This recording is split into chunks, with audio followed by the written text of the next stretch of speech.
ఇప్పుడే జీ5 app download చేయండి. చూడండి మీ ఫేవరెట్ టీవీ షోస్ ఎప్పుడైనా ఎక్కడైనా. మీ కళ్ళ ముందు ఇంత అన్యాయం జరుగుతూ ఉంటే ఉలుకు పలుకు లేకుండా ఎలా ఉండగలుగుతున్నారు? మీకు మనసు అనేది ఉందా? మీరు అసలు మనిషేనా?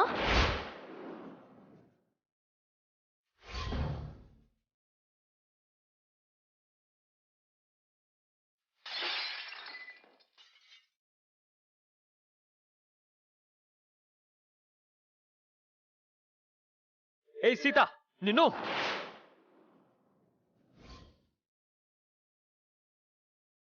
ఆగిపోయారే, కొట్టండి.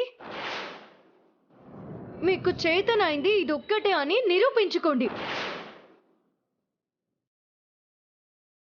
మీతో గాని మీ కుటుంబంతో గాని ఏ సంబంధం వద్దు అనుకునే కదా నేను మా ఊరికి బయలుదేరాను.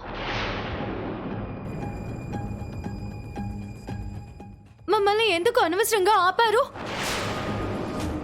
మా అమ్మా నాన్నలు చేసిన పాపం ఏంటి? మిమ్మల్ని ఈ కుటుంబాన్ని గౌరవించి పిల్లనివ్వడమే వాళ్ళు చేసిన తప్ప? మాట్లాడే, నోరు విప్పండి. మా పిన్ని 100 మెట్లు దిగి మీ ఇంటికొచ్చింది నిన్ను చూడ్డానికి కాదు, మీ అక్కయ్యని చూడ్డానికి. తను కోడలిగా ఒప్పుకుంది నిన్ను కాదు, మీ అక్కయ్యని. ఆహా, అలాగా? అంటే మీ పిన్ని ఎలాంటి నిర్ణయం తీసుకున్నా మీకు ఓకే అన్నమాట? ఏదైనా సరే మీకు నచ్చాల్సిన అవసరం లేదు. మీ పిన్ని గారికి నచ్చితే చాలు, అంతేగా? మధ్యలో మీ మామయ్య ఒకటి అంటారు, మీ బాబాయ్ మరొకటి చెప్తారు. ఎవరు ఏం చెప్పినా ప్రతిదానికి తలూపేస్తారు. తాళి కట్టమంటే కడతారు, పెళ్ళాన్ని ఇంట్లో నుంచి గెంటేయమంటే గెంటేస్తారు. మీకంటూ ఒక ఇష్టం ఉండదా? సొంతంగా ఒక అభిప్రాయం ఉండదా? ప్రతిదానికి పిన్ని పిన్ని అంటూ ఆవిడ వైపు చూడమేనా?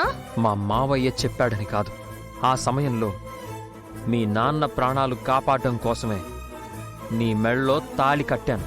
ఆపండి. ఇంకొక మాట మాట్లాడారంటే మర్యాదగా ఉండదు. ఆ రోజు బుల్లెట్ తగిలుంటే మా నాన్న క్షణాల్లో చనిపోయి ఉండేవారు. కానీ ఈరోజు ఇంటి ముందు నిలబెట్టి మీరంతా నోటి మాటలతోనే ఆయన్ని 100 సార్లు చంపారు. మా నాన్న అవమానపు బాధతో కృంగిపోతుంటే మీరేం చేశారు? తమాషా చూస్తూ నిలబడ్డారు, అంతేగా? అవును, చూస్తూ నిలబడ్డాను. అంతకు మించి ఏమీ చెయ్యలేకపోయాను. ఆ టైంలో ఏం చెయ్యాలో కూడా నాకు తోచలేదు. నువ్వు గాని మీ పేరెంట్స్ గాని ఫేస్ చేసిన ప్రాబ్లమ్స్ అన్నింటికీ నేనే కారణం. నీకు నా గురించి పూర్తిగా తెలీదు. ఆ మాటకొస్తే నేనేంటో నాకే తెలీదు. ఎలాంటి స్వేచ్ఛ లేని జీవితం నాది. ఆ విషయం నాకు తెలుసు. కానీ నన్ను నేను మార్చుకోలేకపోతున్నాను.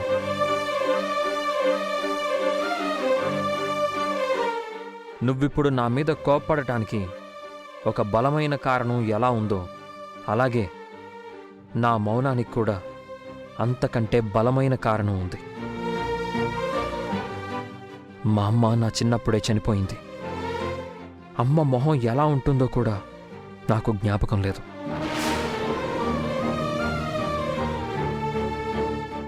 నన్ను మా చెల్లిని పిన్నే పెంచి పెద్ద చేసింది. మమ్మల్ని కంటికి రెప్పలా కాపాడుకుంటూ వచ్చింది. నాకు సంబంధించినంత వరకు మా పిన్నే నాకు సర్వస్వం. ఆవిడ మా కోసం చేసిన త్యాగాలే నన్ను మాట్లాడనివ్వకుండా మూగవాణ్ణి చేశాయి. పిన్నిని కాదని నేను ఏదీ చెయ్యను. నన్ను క్షమించు.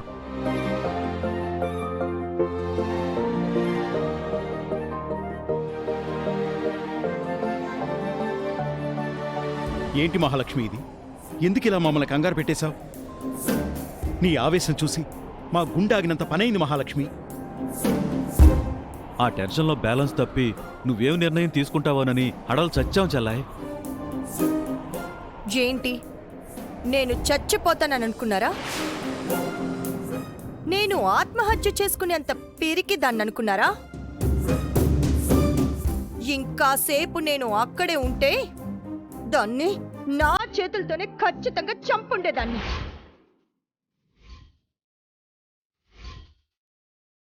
అనవసరంగా ఒక మర్డర్ జరగకూడదనే ఆవేశాన్ని కంట్రోల్ చేసుకొని దూరంగా వచ్చేశాను.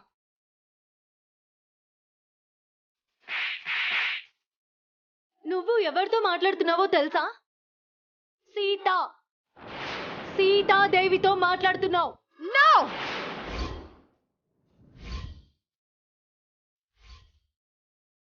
ఆ పొగరపోతూ నన్ను బాగా డిస్టర్బ్ చేసింది. నా ఈగో మీద చావు దెబ్బ కొట్టింది. నా జీవితంలో నన్ను ఇంతగా హర్ట్ చేసిన వాళ్ళెవ్వరూ లేరు. అందుకే నేనొక నిర్ణయానికి వచ్చాను. నేను చెప్పే విషయం జాగ్రత్తగా వినండి. నేను సెలెక్ట్ చేసిన మధుమితే మన ఇంటికి కోడలుగా వస్తుంది. రామ్కి కాబోయే భార్య ఆ అమ్మాయే. మధుమితే నా కాస్మెటిక్ సామ్రాజ్యానికి వారసురాలు. ఏం మాట్లాడుతున్నా మహా? ఆ అమ్మాయికి వేరే అబ్బాయితో పెళ్లి జరిగిపోయింది కదా. మధుమిత వేరే ఇంటికి కోడలుగా వెళ్ళిపోయింది. ఆ పిల్ల మన ఇంటికి రావడం ఏంటి వదినా? సీతను కోడలిగా ఒప్పుకోవడం ఒప్పుకోకపోవడం అనేది నీ ఇష్టం, నీ ఛాయిస్ వదినా. కానీ మధుమితను మన ఇంటికి తీసుకొస్తానని చెప్పడం, మన రామ్కి కట్టబెడతాననడం ఇదంతా జరిగే పనేనా? ఎందుకు జరగదు? దానికి పెళ్లి మాత్రమే జరిగింది, వేరే ఏమీ జరగలేదు కదా. నువ్వు చెప్పేది నాకు డైజెస్ట్ కావడం లేదు చెల్లాయ్. నువ్వు తప్పు చేసావన్నయ్యా. నేను నీ తప్పుని ఒప్పుగా మారుస్తాను. మధుమిత మన ఇంటికి వస్తుంది. రామ్కు ఆ పిల్లకు పెళ్లి జరిగే తీరుతుంది. చూడు మహా, నువ్వు సీత మీద కోపంతో ఇలా మాట్లాడుతున్నావు. ఇది జరిగే పని కాదు. అసలు అలాంటి ఛాన్సే లేదు. ఒక పని చేయొచ్చు వదినా. సీతకు సెటిల్ చేసి పంపించేసి మధుమిత కన్నా అందంగా ఉన్న అమ్మాయిని చూసి రామ్ పెళ్లి జరిపిద్దాం. నాకు కాబోయే కోడలు ఎంత అందగత్తనేది ఊరందరికీ తెలియాలి. ఈ న్యూస్ని స్ప్రెడ్ చేసే బాధ్యత మీదే. అవును చెల్లాయ్, మనం చేయగలిగింది అదే. లేనిపోనివన్నీ మనసులో పెట్టుకుని టెన్షన్ పడుకు. జరిగిందేదో జరిగిపోయింది, వదిలేయ్. నేను వదలను. ప్రపంచం తలకిందులైనా సరే నేననుకున్నదే జరగాలి. నేను డిసైడ్ చేసిందే జరిగి తీరాలి.